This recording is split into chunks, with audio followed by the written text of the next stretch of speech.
First story. So, this is a story that still makes me cringe and laugh in equal measure whenever I think about it. Buckle up, because I'm going to take you through one of the most stressful but hilarious days of my life, how I accidentally became a professional wedding photographer for an entire day. Let me set the stage. I'm your average guy with an average job, nothing to do with photography. Sure, I've taken a few decent shots with my iPhone, but that's where my photographic expertise ends. My friend Jake, on the other hand, is an amateur photographer. He's been into it for years and even invested in a fancy DSLR camera. We've always joked about how he could probably go pro one day. Well, it turns out that day came a lot sooner than any of us expected, except it wasn't for him. It was for me. And I had no idea what I was doing. It was a sunny Saturday morning, and Jake and I were grabbing coffee at our usual spot when he got a frantic call. His cousin, Anna, was getting married that day, and her photographer had cancelled last minute due to some family emergency. Anna was in full-on panic mode. She couldn't find a replacement photographer on such short notice, and the wedding was happening in a few hours. Now, I thought Jake was about to step up and be the hero of the day. After all, he had the camera, the skills, and the family connection. But here's the kicker, Jake had a gig that day as well. He was shooting a corporate event and couldn't back out. He looked at me with this mischievous grin and said, "Why don't you do it?" At first, I thought he was joking. Me? A wedding photographer? But Anna was desperate, and Jake kept saying, "Come on, it'll be easy. I'll lend you my camera. I'll show you a few things. You'll be fine." Long story short, after much convincing and guilt-tripping, I agreed. I mean, how hard could it be, right? Spoiler, it was really hard. Jake quickly gave me a crash course in using his camera. Aperture, shutter speed, ISO, none of it made much sense, but I figured I'd learn on the fly. Armed with Jake's camera, a suit that I hoped would make me look somewhat professional, and a fake air of confidence, I headed to the wedding venue. When I arrived, Anna practically hugged me to death. She was so relieved that anyone, was there to take pictures. I didn't have the heart to tell her I had no idea what I was doing. So, I just smiled, nodded, and pretended like I had it all under control. The ceremony itself went by in a blur. I was snapping photos left and right, trying to remember everything Jake had told me. The pressure was on, especially when people started asking for specific shots. Can you get one of the bride and groom from this angle? Or make sure you capture my good side. I was sweating bullets. Things took a turn during the reception. I thought I had made it through the worst of it, but no. That's when the bride's father, a burly man with a booming voice, approached me. He asked if I could set up a family portrait with the grandparents, parents, and kids. This required using a flash, something I hadn't practiced. Jake's camera had a detachable flash, but I had no idea how to position it or adjust the settings. In a moment of pure panic, I did the only thing I could think of. I Googled how to use an external camera flash right there in the middle of the reception. I was standing behind a curtain, fiddling with the camera, watching YouTube tutorials at full volume, hoping no one would notice. After what felt like an eternity, I got the flash working. I rushed out, set everyone up, and managed to take the shot.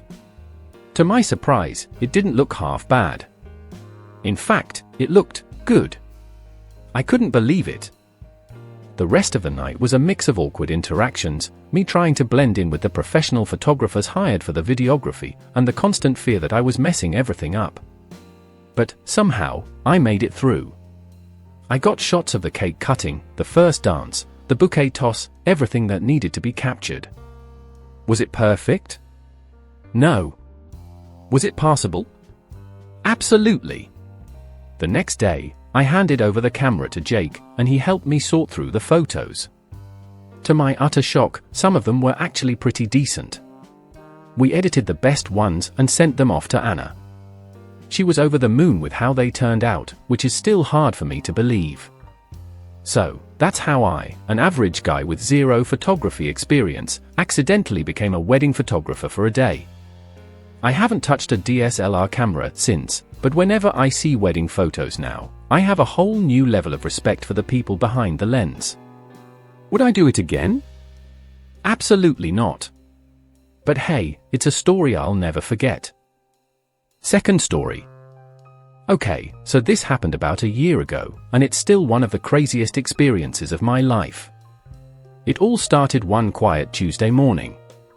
I had taken the day off work, planning to just lounge around, binge watch some shows, and do absolutely nothing productive. You know, the dream. I was still in my pajamas at 9 a.m., drinking coffee and scrolling through social media when I heard a loud banging noise from the front yard. At first, I figured it was just someone working on a neighbor's house, but the sound kept getting louder and more persistent. After about a minute of this, I decided to check it out. I peeked through the window and saw a guy in a hoodie, probably in his late 20s, standing next to my car, which was parked in the driveway. He was using a crowbar to try and break into my car. Now, my first reaction wasn't fear, it was pure anger. This guy was trying to steal my car, and here I was, standing in my living room, completely shocked. Without thinking too much, I did what any slightly sleep-deprived, irrational person would do. I grabbed my slippers, threw on a jacket over my pajamas, and bolted out the front door. Hey! What the hell do you think you're doing? I yelled at him. The guy froze for a second, clearly not expecting someone to confront him in broad daylight. He looked at me, then at my car, then back at me, and suddenly took off running down the street. Without even thinking, I started chasing him. Now, here's where things get interesting. I'm not exactly the most athletic guy, I mean, I'm in okay shape, but I'm no runner. But that day, something clicked. Maybe it was the adrenaline, or maybe it was the fact that I was still half asleep, but I sprinted after this guy like I was training for a marathon. He darted through yards, jumped over fences, and even tried to lose me by cutting through an alley. But I was right on his tail. As we ran, I started shouting for help, hoping that someone in the neighborhood would hear me. I wasn't even sure what I was planning to do if I caught him, pin him down? Call the cops? I had no idea. We kept running for what felt like forever, but was probably only a few minutes. The guy eventually reached a dead end, the high fence at the back of someone's property. He hesitated for a moment, then tried to climb it. That's when I saw my chance. I tackled him to the ground just as he was halfway up the fence. We both hit the ground hard, and I immediately started yelling for someone to call the police. The guy struggled for a bit, but I managed to pin him down just enough to keep him from getting away. At this point, a couple of neighbors had come outside to see what all the commotion was about. One of them, a big guy named Tom who I only knew from casual hellos while mowing the lawn, came over and helped me hold the guy down. The police showed up within a few minutes, and they took the guy into custody. Turns out, he had been hitting cars all over the neighborhood for weeks, but no one had been able to catch him in the act. The cops thanked me for my heroic effort, though I felt more ridiculous than heroic, standing there in my pajamas, covered in dirt, and breathing like I'd just run a marathon, which, in a way, I guess I had. After everything settled down, I went back home, still trying to process what had just happened. My car was fine, by the way, he hadn't actually managed to break in. The funniest part? The adrenaline rush wore off almost instantly when I got back inside, and I felt completely exhausted. I ended up spending the rest of the day exactly how I'd planned, on the couch, watching Netflix.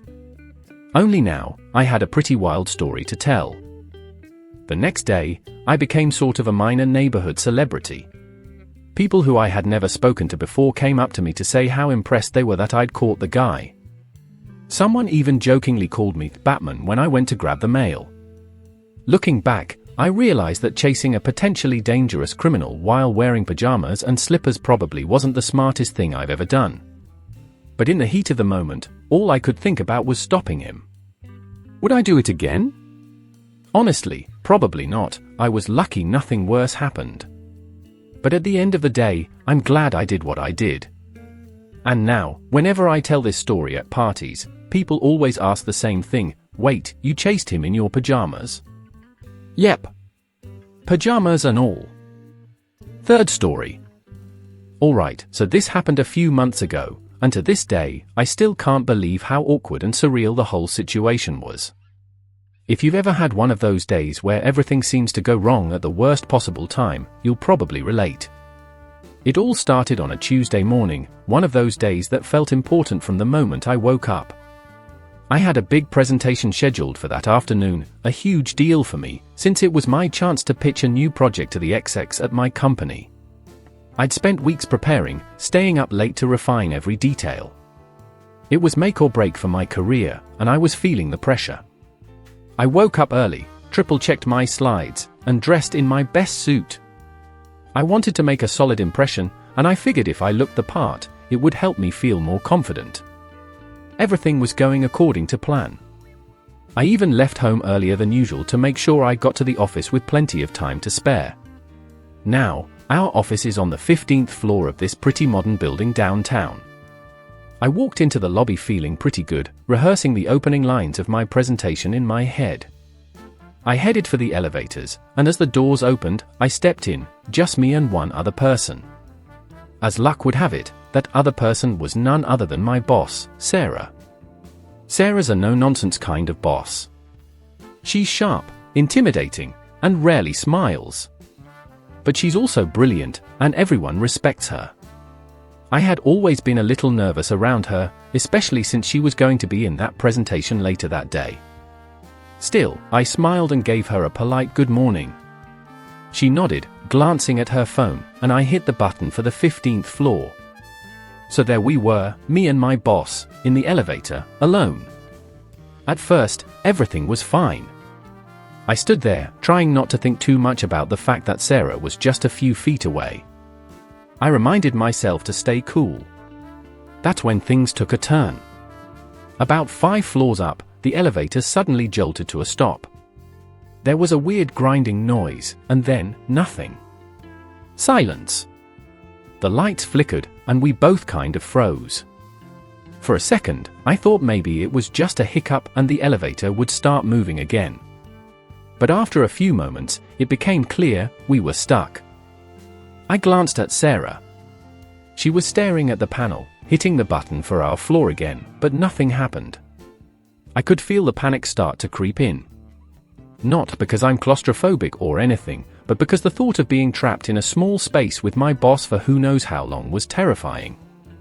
This was not part of the plan. Sarah sighed and pressed the emergency button, which connected us to some kind of building operator.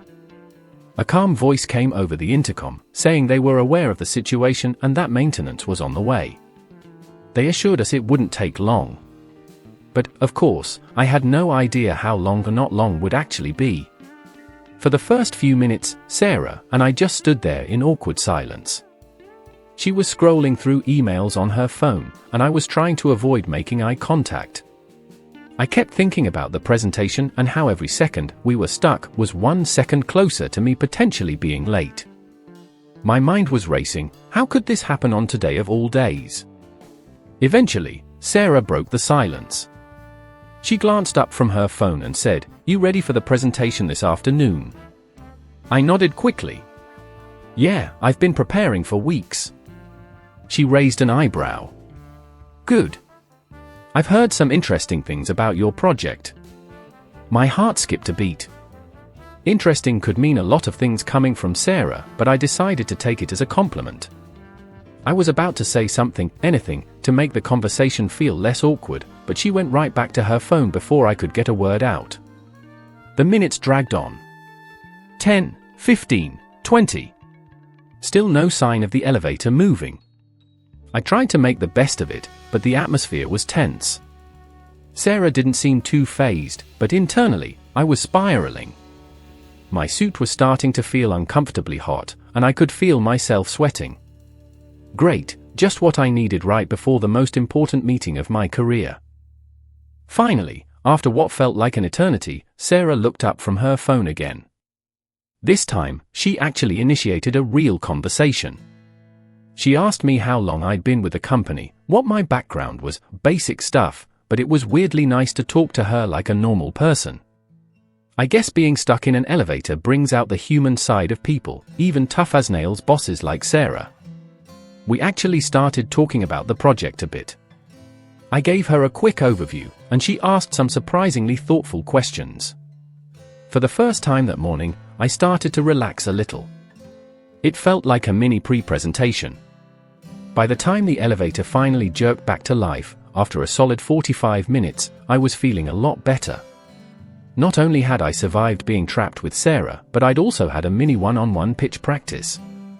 When we finally got to the 15th floor, we both stepped out, and Sarah turned to me and said, "Well, if that was any preview, I think your presentation will go just fine." She gave me a rare smile before heading toward her office. The rest of the day was a blur. I ended up nailing the presentation, despite the chaotic start to the morning, and the execs loved my pitch.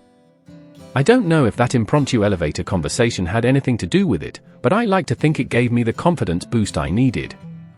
So, that's the story of how I got stuck in an elevator with my boss on the day of the biggest presentation of my career. It wasn't the ideal way to start the day, but looking back, I think it actually helped in the weirdest way possible. If nothing else, it makes for a pretty decent story to tell over drinks.